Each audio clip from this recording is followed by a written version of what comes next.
Macam perbahasan sekolah berasma penuh pula jadinya. Mana-mana negara yang menyertai BRICS akan dikenakan 10% lagi kadar tarif. Dan kita pun telah menandatangani perjanjian yang amat cemerlang antara Malaysia dan Amerika yang mana jelas mengatakan dalam Klausa 5.3, if Malaysia enters into a new bilateral free trade agreement or preferential economic agreement, contoh BRICS, if a country that jeopardizes essential US interest, BRICS adalah gabungan yang nak de-dollarize market kita. So it jeopardize American interest. Jadi, kalau kita sertai BRICS, apakah Wisma Putra akan bersetuju dalam keadaan semasa yang terikat kaki dan tangan kerana perjanjian timbal balas perdagangan yang dibuat oleh MITI?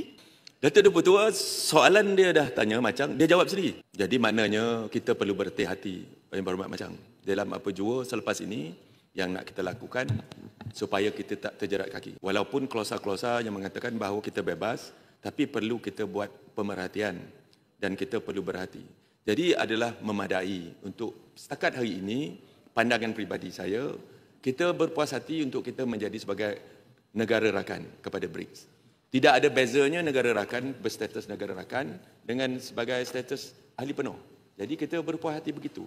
Ya, jadi kita tak mau mengeruhkan suasana sehinggalah sampai ke tahap di mana nanti membolehkan kita suasananya, mengizinkan kita untuk kita menjadi ahli penuh. Lagipun menjadi ahli penuh di BRICS, menjadi rakan negara BRICS pun dia tak ada beza. Cumanya kita tidak boleh mengambil bahagian jika adanya pengundian atau membuat keputusan. Itu saja bezanya. Tetapi BRICS ini Datuk Ketua dia banyak kepada melebarluaskan pasaran kita.